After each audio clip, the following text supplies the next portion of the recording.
Đây các bạn ơi, hôm nay mình lại đi làm cái video coi mấy con gà rừng lai của mình nhá.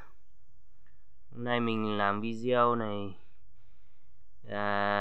không phải là làm để buôn bán cái con gà rừng đâu nhá. Cái này mình còn có rất ít.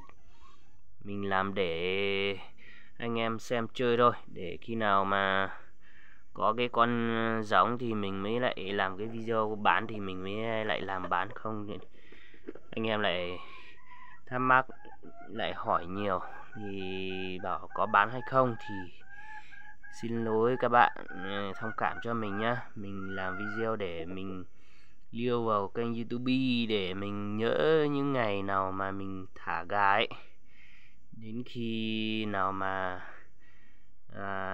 có ớt trứng, xong là để trứng, xong là có con như nào, để tầm bao nhiêu tuổi thì mình nhớ ngày tháng thôi, mà để cho các bạn xem chơi thôi, chứ còn mình không phải là bán nhá, không phải bán giống nhá. Mình đang mới siêu tầm mua được rất ít, được 2 con mái với một con trống. Con trống này thì mình đi bẫy thì rất ok rồi, bẫy được rất nhiều, bẫy được mình chẳng đến hết được, nói thực sự là mình chẳng đến hết được nữa. Mà con gà mình đây là con gà gần 2 tuổi rồi, 1 tuổi rưỡi rồi nhá. Đây mình sẽ thả 2 con mái là mình nhốt sáng trong cái chuồng bé bé con kia nhá. Là mình sẽ thả cái con trống. Đây, quay cái chuồng cho anh em xem nhá. Đây là cái láng nhà ruộng.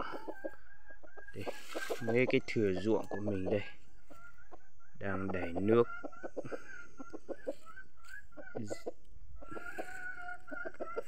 Đây, cái đường mình đi đây liều lên trên đùi nhá. Đường xe, nhưng mà cái xe nhỏ thôi, xe con, xe ô át thôi, xe to không vào được nhá. Xe máy, xe ô át là mình sẽ thả nhá, thả con trống với con mái nhá.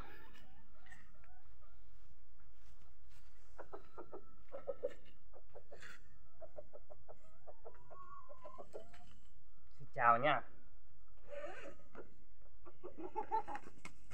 Đây, con trống đi đây.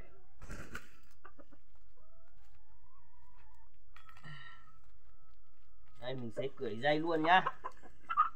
Dây mình sẽ thả để cho nó đi theo con mái, cho nó ấp trứng, đẩy trứng.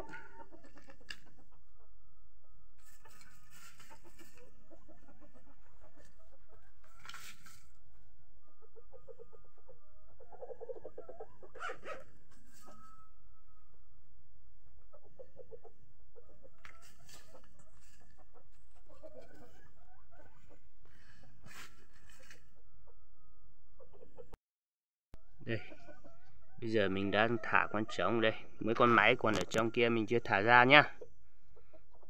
Một lúc nữa để xem nó có gáy màu hay tím, để anh em còn biết cái giọng gáy của gà rừng. Gà rừng rừng lai rồi nhá, chưa phải là nguyên nhá, lai một lần rồi. Cái con mình mang con trống gà rừng về lai, cái con mái gà vẫn là gà rừng lai của mình nhá. Đây là con này là gần gọi là F2 hay là F1, F1 à? Con gà trống, con trống là con rừng, nguyên gà rừng. Con mái là cũng gà rừng lai thì gọi là F1 à.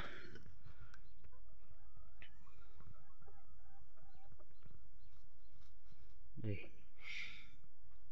con này thì đi bẫy thì rất là ok rồi các bạn ạ, nhưng mà mình rất là sợ mất, nên là buổi tối mình phải nhốt 2 con mái lại, xong là mình mang con trống về, bắt về, xong là sáng sớm mình lại mang về thả. Đấy, Ban ngày thì nó cũng sợ mất nhưng mà không sợ bàn ban đêm.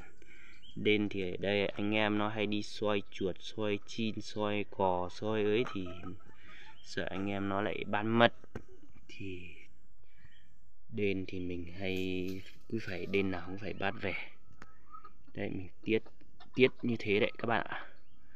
Đây là đam mê chứ còn thực sự ra con gà bé tí này thì 7 mân thì chỉ có đủ 2-3 anh em uống rượu bia là xong, nhưng mà đam mê thì con gà như này cũng 1,5 triệu 2 triệu cũng phải mua anh em ạ. Đây là đam mê rồi. Mình đang muốn chờ một lúc để cho nó gáy 1-2 tiếng để anh em nghe cái giọng, nhưng mà nó cứ không muốn gáy. Trưa rồi nó không muốn gáy kiểu gì.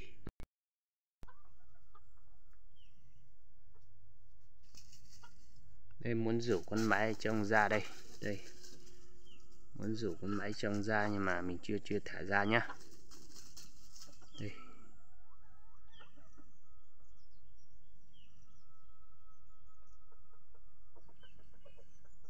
Đây, nó giả vờ có mùi để con máy ra nhưng mà mình chưa thả. Đây. Đây bây giờ mình thả 2 con máy ra đây. Đây.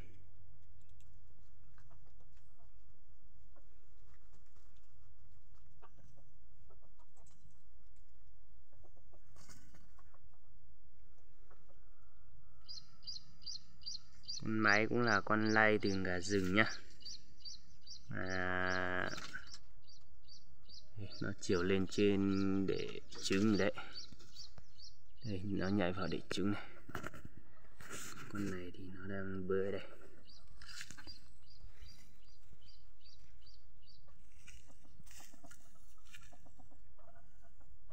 Đây. Con này là lay được 2 rồi. Con này không phải lay lần 1 nhé, lay lần 2 con máy này. Lay lần 2 rồi nhé.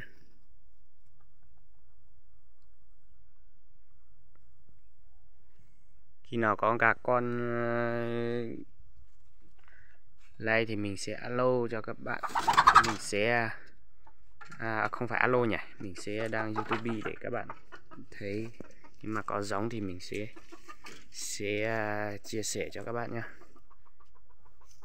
Tại bây giờ thì mình cũng mới có 3 con này thôi. Thôi nhá, xin chào các bạn.